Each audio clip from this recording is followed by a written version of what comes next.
दोस्तों जय श्री कृष्णा, हर नर्मदे। दोस्तों आज 31 तारीख है, 12वां महीना है और 2023 और आखिरी दिन है। ये कल से 2024 लग जाएगा। तो मैं जा रहा हूँ बंसीखेड़ी, जहाँ पर बंसीखेड़ी गांव में माँ खेड़पति मैया का मंदिर है, जहाँ पर निसंतान दंपतियों को संतान की प्राप्ति होती है। और ये मंदिर बहुत ही चमत्कारिक है। हमारी गुड़िया रानी भी, हम सब दूर से परेशान हो गए थे तो वहीं की दी हुई है और वहाँ पर यज्ञ हो रहा है और कथा हो रही है। तो चलिए मैं आज आपको कथा में ले चल रहा हूँ। तो ये दूसरा भाग है कथा का और पहला भाग आपको देखेंगे। मेरा घर से निकला वो वाला पहले भाग में है और ये वाला जो मैं दिखाने चाह रहा हूँ आप लोगों को, हम वहाँ बंसीखेड़ी पहुँच चुके हैं गाँव में और वहाँ कथा में बहुत भीड़ लगी हुई है। प्रवचन चल रहा है, लोग नच रहे, गा रहे हैं, परिक्रमा कर रहे हैं और बंसीखेड़ी मैया के दर्शन भी कराऊंगा खेड़पति मंदिर में। तो चलिए मेरे साथ और देखिए दूसरा भाग बंसीखेड़ी धाम का। नर्मदा बंसीखेड़ी ग्राम है। राजपूत परिवार सभी धर्म में प्रेमी बंधुओं का हार्दिक वंदन अभिनंदन करता है। तो ये बंसीखेड़ी गांव है और आगे यज्ञ है। तो चलिए दर्शन करेंगे यज्ञ महाराज के और बंसीखेड़ी वाली मैया के।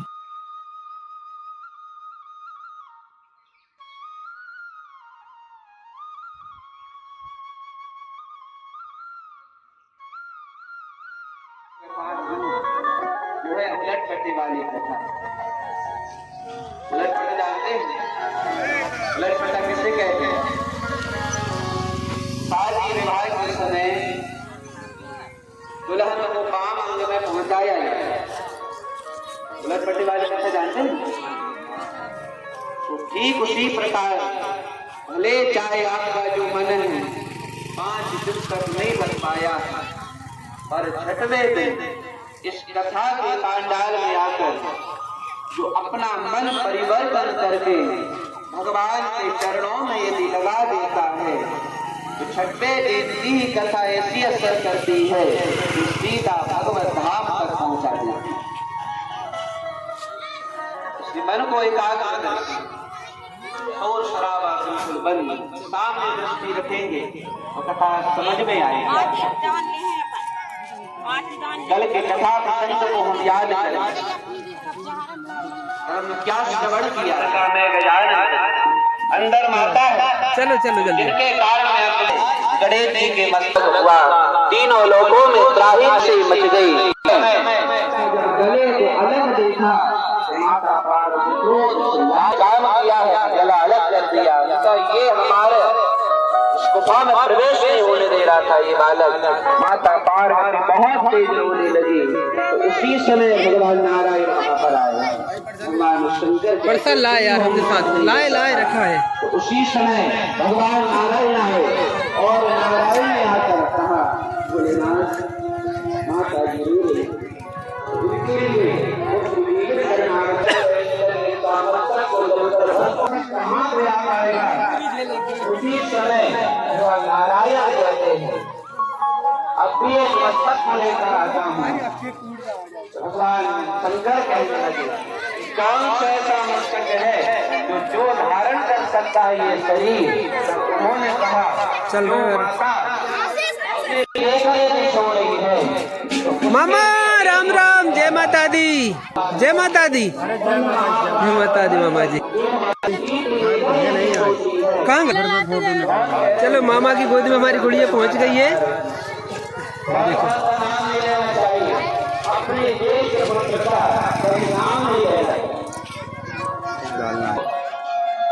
और ये बंसीखेड़ी गांव है।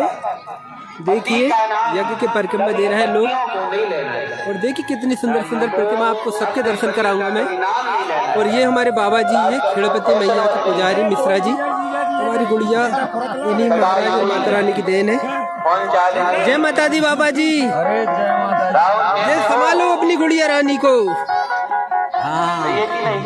तो रुक जान बाबा, बाबा रुक जान। पंडित जी के रोज ओम शिव परात् पर ओंकारा शिव तव शरणं। पंडित जी कथा में गए तो रोज स्तुति गाते, ओम शिव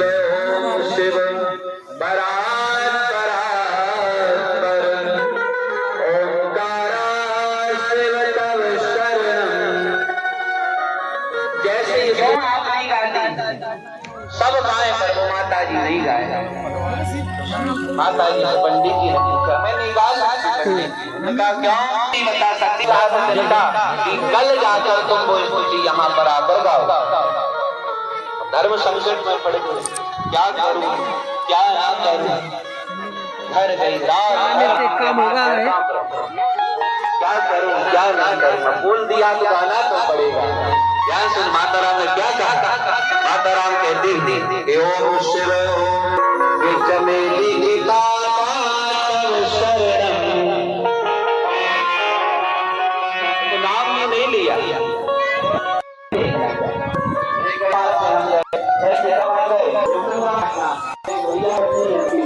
मैंने ये प्रसाद ले लिया है। राम राम। परिवार गुड़िया की मम्मी गई है परिक्रमा देने के लिए।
जाम डालो।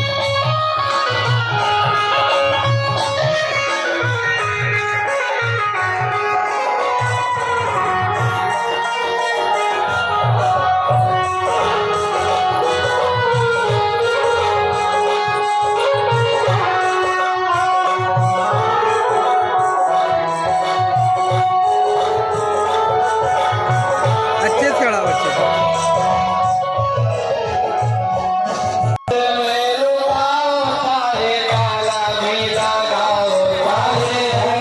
मेरे बंसी वाले गाना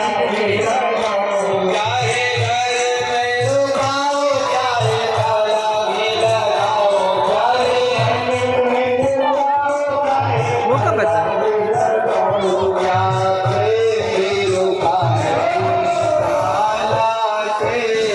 यज्ञ के आप लोग घर बैठे ही दर्शन करिए।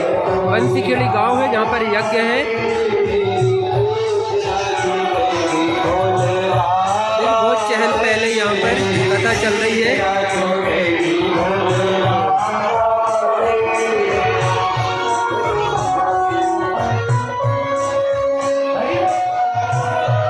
ये हमारी गुड़िया रानी इसकी मम्मी के साथ परिक्रमा कर रही है।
इसका चुनाव कि प्रथम पूज्य कौन हो।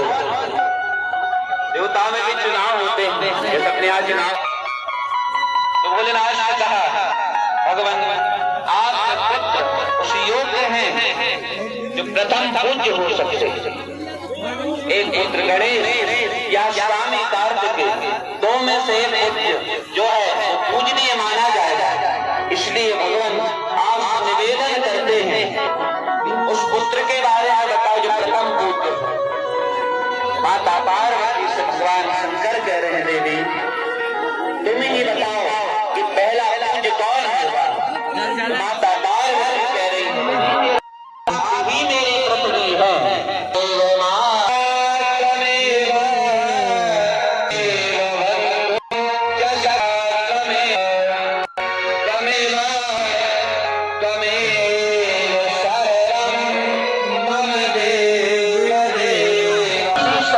भगवान लक्ष्मी नारायण जी के दर्शन कर रही मेरी गुड़िया और उसकी मम्मी जी। देखिए परिक्रमा करके जैसे आए गणेश को गोद में जैसे बैठे देखा परिक्रमा हो गई। उन्होंने कहा तेरा वाहन क्या था? चूहा से पूछा चूहा क्या हो गई परिक्रमा? पर परिक्रमा कैसे समय माता पार्वती ने कहा इसने हमारी है जो पृथ्वी और ये हमारे और मुकुटवंशी वाले जी तो चढ़ा दो प्रसाद यहाँ भी। क्या माना जाएगा? पूज्य माना जाएगा। गणेश जी महाराज स्वरूप कार्तिकेय कह रहे हैं माता बैठो मैं आ रहा हूँ। पार्वती ने भगवान शंकर को श्राप दिया बोले आपकी कोई पूरी परिक्रमा का उसका समाप्त हो जाएगा। तुम लोग जाके ऐसे आ गए अर्ध परिक्रमा होगी। देखिए परिक्रमा भगवान पार्वती के प्रथम पूज्य बना दिया गणेश को और हल्का प्रयोग किया और मुट्ठी का प्रयोग भी गणेश ने किया। यदि आज के बाद यदि कोई यदि परिक्रमा शंकर की यदि कर लेगा कर्म किया है उसका पुण्य समाप्त हो जाएगा। इसलिए निवेदन करें जब भी शंकर जी के मंदिर में जाओ तो क्या करो अर्ध परिक्रमा करके वहां से आना चाहिए। स्वामी कार्तिकेय माता के पास गए कहने लगे मां ये मेरे साथ छल हो गया है। तो उसी समय माता पार्वती ने कहा बेटा मैं तुझको गणेश से ऊंचा स्थान दिलवाऊंगा। क्या कह रही है? कहने लगी माता कैसे? तब सत्याव्रत स्कंद महापुराण में बताया गया है किसकी कथा? सत्याव्रत की। उन्होंने क्या किया? खूब यज्ञ किया, खूब अनुष्ठान किया, इतना परिश्रम किया भगवान के भजन में कि भगवान शंकर ने आकर दर्शन दे राजा सत्याव्रत को। ध्यान से सुनना इस कथा को आप। सत्याव्रत ने ऐसा भजन किया कि भगवान शंकर वहां पर आ गए। भगवान शंकर ने कहा हे सत्याव्रत राजा वरदान मांग लो। तो सत्याव्रत राजा कहता है भगवान केवल एक वरदान दीजिए, आज ही मरने के बाद में वैकुंठ जाता है मैं अपने शरीर से ही वैकुंठ जाऊंगा, ये वरदान दे दीजिए। तब भगवान शंकर ने कहा है भगवान नारायण को बुलाया। नारायण राजा सत्याव्रत चाहता है कि जीते जी ही ये सीधा वैकुंठ भगवान के धाम में पहुंच जाए। तो भगवान नारायण कहते ये संभव नहीं है भोलेनाथ। इस मानव शरीर प्राप्त करके मानव शरीर जो मिला है इस शरीर से वैकुंठ नहीं जा सकते हैं। तब कहने लगे कौन है जिसका मार्ग बना सकता है? तो उसी समय भगवान नारायण ने स्कंद भगवान को याद किया। स्कंद कौन है? स्वामी कार्तिकेय को याद किया। स्वामी कार्तिकेय वहां पर आए। स्वामी कार्तिकेय से भगवान नारायण कहते हैं एक मार्ग है जहां पर आत्मा वैकुंठ में जाती है। आत्मा कहाँ? वैकुंठ में जाती है। हे कार्तिकेय तुम दूसरी जगह से वैकुंठ का निर्माण करवाओ, दूसरा रास्ता बना दो वैकुंठ का। तो भगवान नारायण की बात को सुनकर के स्वामी कार्तिकेय ने एक दूसरा वैकुंठ बनाया। क्या बनाया? दूसरा वैकुंठ बना दिया। और जैसे ही एक एक सीढ़ी चढ़ करके जैसे राजा सत्याव्रत जैसे चढ़कर जा रहे थे तो उसी समय वहां पर इंद्र आ गया। इंद्र विचार कर रहा है यदि ये राजा बैकुंठ चला गया तो लगता है बैकुंठ से भगवान से मांग लेगा कि स्वर्ग लोग मांग लेगा। देवताओं की बड़ी चुलबुली रहती है। कोई पुण्य करने लगे, कोई सत्कर्म करने लगे, कोई दान करने लगे तो देवता लोग क्या सोचते हैं, ये क्या मांग लेगा हमसे, क्या स्वर्ग ही मांग लेगा। और आपसे निवेदन करें, जब भी आप पूजन पाठ में बैठे तो एक उपाय करना जिससे आपका पुण्य आपके पास में रहेगा। यह भगवान की कथा आपने करवाई या शंकर जी का अभिषेक आपने किया, घर में आप जो पूजन पाठ करते हैं उस समय आरती करके पूरी पूजन हो जाए। इसके बाद में जो जल है, एक बूंद जल पृथ्वी पर छोड़ना और पृथ्वी पर से वो जल अपनी आंखों में इंद्राय नमः कहकर लगा लेना, जिससे अपना पुण्य अपने पास ही रहता है। इंद्र को वरदान है।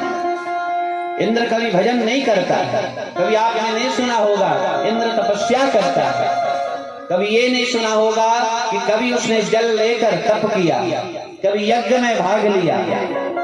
बस भगवान से इंद्र ने एक ही वरदान मांगा है कि कलयुग के प्राणी क्या करें, भजन करें। और भजन करके, और जो व्यक्ति आसन के सामने जल नहीं छोड़ता है, अपनी आंखों में वो जल इंद्र देवता का नाम का यदि नहीं लगाता है, आप कितना ही बड़ा अनुष्ठान कर लो, जैसे ये अनुष्ठान चल रहा है पूर्णा होती होगी।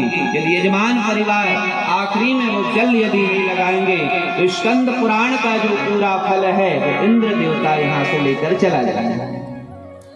इसी कारण आपसे निवेदन करते हैं कि पूजन पाठ के बाद आरती हो जाए, पूरी पूजन हो जाए, वो जल जरूर लगाएगा। कौन कौन लगाता है जल? कितनी बार कथा सुनने वाले हैं आप? और बाकी लोगों ने हाथ ऊंचा कर दिया जाते हैं। पूजन पाठ तो रोज करते हैं ना, तो जल नहीं दिया तो जितना भी किया है सब इंद्र देवता ले गए। इंद्र को वरदान है कि कोई भी पूजन पाठ कर लो, क्या करेगा इंद्र? सारा फल लेकर चला जाएगा। तो जैसे सत्याव्रत जैसे ही चढ़ रहे थे वहां पर, तो उसी समय इंद्र ने उनको धक्का दे दिया। जैसे ही धक्का दिया तो वैसे सत्याव्रत नाम के जो राजा हैं फिर से आके पृथ्वी पर आ गए। तो उसी समय स्कंद भगवान को सत्याव्रत राजा ने याद किया, हे स्कंद भगवान, मेरे लिए नया वैकुंठ जो बनाया था पर इतना कमजोर था वह, तो उस इंद्र ने मुझको धक्का दे दिया। तो स्कंद भगवान ने क्या किया, एक नया वैकुंठ बनाया, और वैकुंठ बना करके एक बहुत बड़ा, जैसे ये लगे ना खंबे, एक खंबे के ऊपर वैकुंठ को स्थापित किया कि हल ना पाए। अब जैसे ही राजा सत्याव्रत गए तो सत्याव्रत राजा जैसे ही वैकुंठ में पहुंचे तो एक अश्रु की धार उस खंबे पर जाकर गिर गई। तो उसके द्वारा एक नारियल का पौधा वहां पर बन गया। क्या बना? नारियल का पेड़ वहां पर बन गया। तो सत्याव्रत राजा ने भगवान स्कंद को पुकारा और स्कंद भगवान से कहते हैं, भगवान मैं चाहता हूँ कि नारियल के पेड़ पर और नारियल के फल पर हमेशा आप विराजमान रहें। कौन कह रहे हैं? सत्याव्रत राजा। तो स्वयं स्कंद स्वामी कार्तिकेय नारियल के पेड़ पर वहां पर स्थापित हो गए। माता पार्वती वही कह रही है स्वामी कार्तिकेय से, हे कार्तिकेय, परेशान होने की आवश्यकता नहीं है, गणेश जी की ऊंची आसन पर हमेशा तू विराजमान रहे। तो आपने देखा होगा गणेश जी तो पट्टे पर बैठे रहते हैं, और कलश कहाँ रहता है? इसके ऊपर जो नारियल रहता है वो कहाँ रहता है? वो गणेश जी के ऊंचे आसन पर रहता है। क्योंकि ऊपर कौन है? कलश में जो नारियल वो कौन है? भगवान स्वामी कार्तिकेय हैं। बोली कार्तिकेय भगवान की जय। भगवान का चिंतन करता है, भगवान का भजन करते रहता है, भगवान उनकी सारी मनोकामना को पूर्ण कर देते। सत्याव्रत राजा क्या करता था? रोज संतों के संग में रहता था। संतों का ऐसा संग लगा कि भगवान का भजन करने लगा, और भजन से क्या हुआ? भगवान के दर्शन हो गए। संतन के संग लाग रे तेरी अच्छी बनेगी, संतन के संग लाग रे तेरी अच्छी बनेगी, शंकर के संग लाग रे तेरी अच्छी बनेगी, शंकर के संग लाग रे तेरी अच्छी बनेगी, अच्छी बनेगी तेरी बिगड़ी बनेगी, अच्छी बनेगी तेरी बिगड़ी बनेगी, अच्छी बनेगी तेरी बिगड़ी बनेगी, अच्छी बनेगी तेरी बिगड़ी बनेगी, वही मेरो बड़ भाग रे तेरी अच्छी बनेगी, वही मेरो बड़ भाग रे तेरी बनेगी,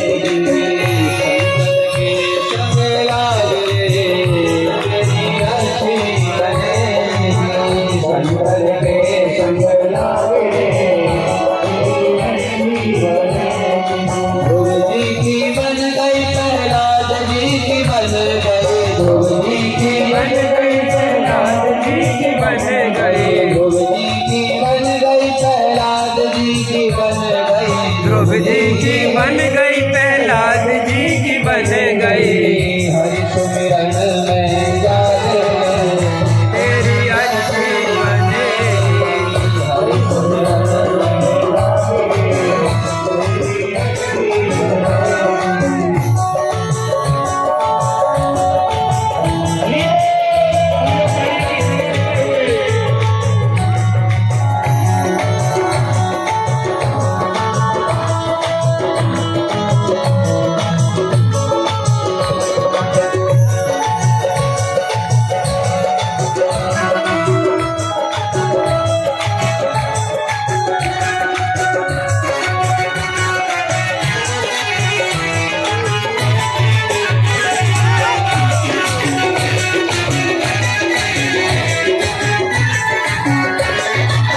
कागा से तुहे हंस करेंगे, कागा से तुहे हंस करेंगे, कागा से तुहे हंस करेंगे, कागा से तुहे हंस करेंगे, मिट जाए रूपे काग रे तेरी अच्छी बनेगी, मिट जाए रूपे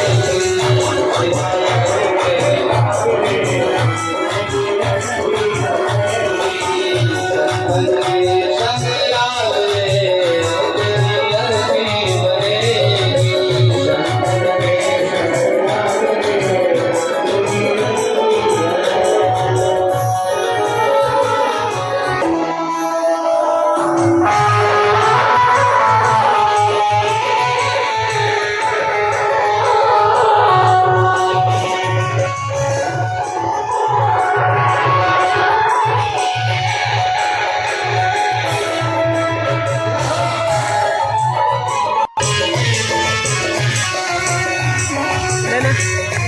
अरे बच्चू बच्चू जल्दी आओ,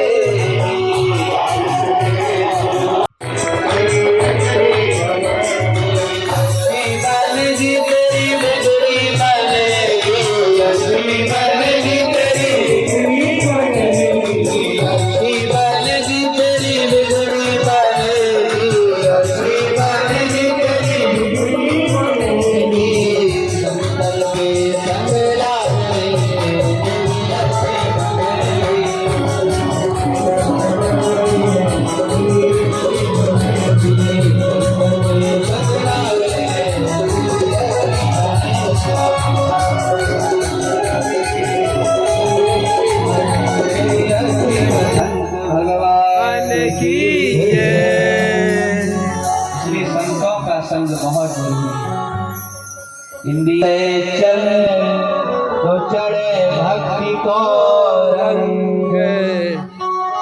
ये संत महात्माओं के चरणों में बैठा कर क्यों बैठा करें तो बताया है, जो संत महात्माओं के चरणों में बैठा करते हैं उसके जीवन में कभी अहंकार नहीं आता है।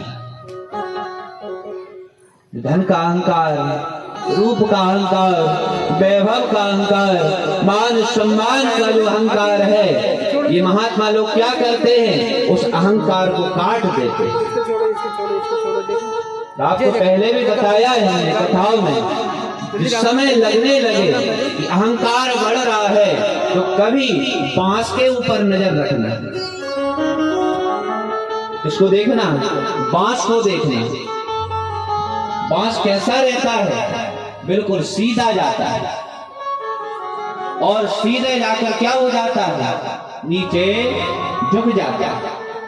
बहुत बड़ा संकेत देता है बांस कि जीवन में कितने ही बढ़ जाओ पर मेरे जैसे झुककर चल तो जीवन क्या होगा?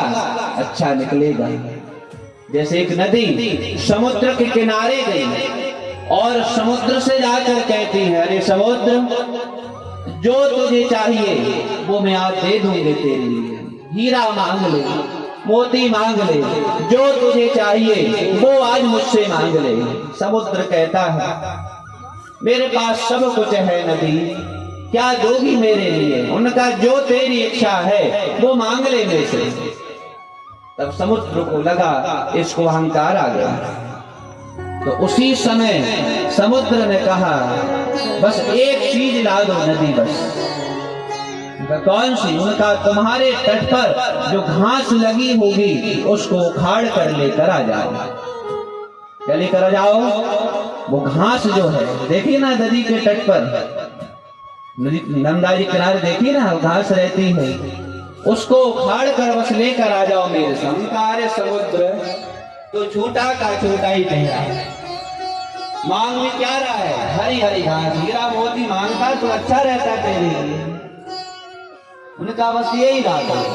नदी चली गई और जैसे नदी के पल्लर मारना आरंभ किया, पल्लर मारती ना नदी, पल्लर मारना जैसे ही आरंभ किया, अब वो घास बिल्कुल सीधी थी, पर जैसे ही नदी का वेग लगा, जो पल्लर लगी तो क्या हो गई? वो घास अपने आप टेढ़ी हो गई। क्या हो गई? टेढ़ी हो गई। बहुत प्रयत्न किया उस नदी ने कि मैं इस घास को उखाड़ लेकर आऊं, पर बहुत प्रयत्न करने के बाद में भी वो नदी उस घास को उखाड़ ना पाई। उसका अहंकार नष्ट हो गया। समुद्र के किनारे गई और समुद्र के किनारे जाकर उस नदी ने समुद्र से कहा, समुद्र, मैं समझ गई हूं कि मेरा अहंकार था तो मैंने उस घास पर खूब पल्लर मारी, पर वो घास उखड़ नहीं पाई। मुझे समझ आ गया, जो झुककर चलता है उसका कोई बाल भी बांका नहीं कर पाता है। इसलिए निवेदन करें, धन वैभव बढ़ जाए, भगवान की कृपा मानना, पर झुककर चलना हमेशा जीवन में। कुबेर की कथा सुनी सब आपने। एक दिन कुबेर को अहंकार आ गया। इसको कुबेर को अहंकार आ गया, मेरे बराबर किसी के पास धन नहीं है, मेरे बराबर किसी के पास ऐश्वर्य नहीं है। एक दिन की नजर करके जैसे कुबेर जा रहा था, नारद जी मिल गए। नारद जी कृपा करते हैं भक्तों पर, नारद जी कृपा करते हैं। कुबेर को जैसे ही देखा कि ऊपर नजर करके जा रहा है, उनका अहंकार आ गया। तो क्या किया जाए? इसका अहंकार नष्ट किया जाए। नारद जी पहुंच गए। कुबेर कहाँ जा रहे हो? उन्होंने कहा, भ्रमण करने जा रहा हूँ। मैंने सुना है तुम्हारे पास बड़ा वैभव, लाइव चला रहे हैं। मैंने सुना तुम्हारे पास बड़ा धन, चैनल चलता है। उन्होंने कहा, धन बहुत है मेरे पास, बहुत है।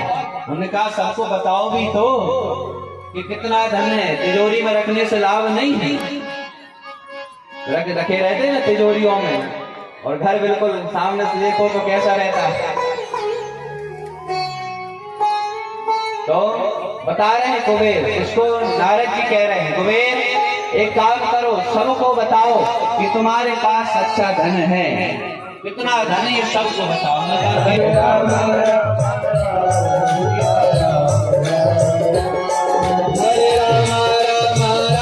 सीता राम राम राम, हरे राम राम सीता राम राम राम, हरे राम राम सीता राम राम राम, हरे राम सीता राम राम राम, हरे राम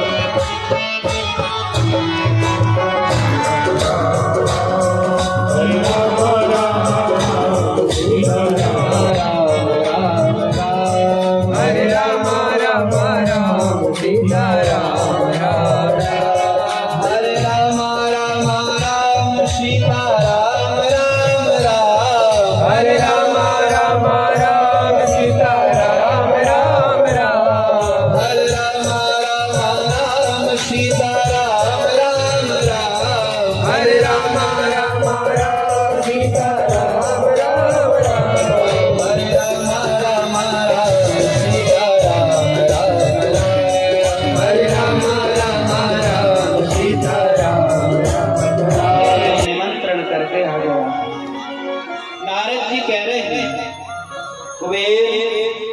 जगह निमंत्रण करके आ गया, और शंकर जी थी क्योंकि पता था कौन करता की होने में जाता स्कंद महाप्रारंभ लिखा गया। बड़े श्रद्धा से कथा को श्रवण करिए। ये कथा बार बार नहीं मिलने वाला, और जो कथा बांट रहा है उनके 151 पीढ़ी हरि राम को प्राप्त हो जाता है। परिवर्तन लाती, कोई परिवर्तन लाना चाहते हैं नारद जी। कुबेर तो जैसे कुबेर दरवाजे पर गया और जाकर कुबेर ये हमारे बांके बिहारी लाल जी, देखिए कितनी सुंदर प्रतिमा बच्ची। हम अटेंड नहीं करते, उनका मेरे कोई तो आएगा आपके प्रतिनिधि के रूप में। अब जैसे कुबेर चला गया, माता पार्वती के पास गणेश जी गए, जाकर कहने लगे माता शाम को 4 बजे का निमंत्रण कुबेर पे यहाँ। माता पार्वती भी कहने लगे बेटा डट के खाना,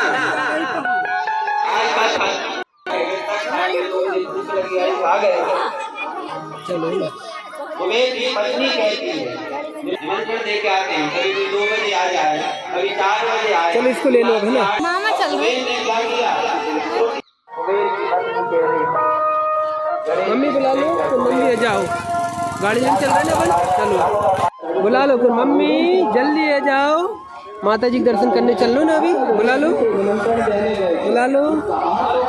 यज्ञ महाराज के दर्शन हो गए, बहुत ही अच्छे काम हो गए आज हमारे लोगों को।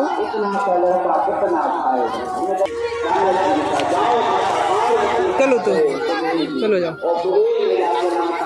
बंसी खिड़ी आए तो मामा से जरूर मिलना चाहिए भैया। राम राम राम राम। यज्ञ महाराज के दर्शन हो गए, आधा घंटा कथा सुन ली और अब देवी जी के दर्शन के लिए और आगे जा रहे हैं बंसी खेड़ी गणपति मंदिर में दर्शन करने। यहाँ से ज़्यादा आगे बंसी खेड़ी का वही प्रसिद्ध मंदिर जहाँ से हमें हमारी गुड़िया की प्राप्ति हुई थी। हम सब दूर भटके थे और इस मंदिर पे आए हम यहाँ पर, तो यहाँ से नहीं हमारे लिए गुड़िया देवी रूप में हमें प्राप्त हुई है। खेड़पति मैया की मंदिर है और निसंतान दंपत्ति जो भी यहाँ आता है उसकी गोद अवश्य यहाँ भराती है। तो देखिए बंसी खेड़ी का ये मंदिर है और यहाँ पर यज्ञ भी चल रहा है, तो यज्ञ के दर्शन किए हमने पहले और अब मंदिर पे आए क्योंकि शुक्रवार को यहाँ पर बाबा बैठक करते हैं। तो आज तो हम मैया रानी के दर्शन करने आए हैं। सच्चे मन से अगर दर्शन भी कर लिया जाए ना तो उससे भी प्रार्थना पूरी हो जाती है। तो चलते हैं मैया जी के अंदर दर्शन करते हैं। तो चलो बंसी खेड़ी वाली मैया के दर्शन घर बैठे करिए। देखिए ये माँ की लीला अपरंपार है। यहाँ पर जो भी प्राणी आता है पति पत्नी निसंतान, उनके संतान की प्राप्ति अवश्य होती है। जय माता दी। तो आप लोग भी आए यहाँ जरूर से जरूर और अपनी मनोकामना पूर्ण करें।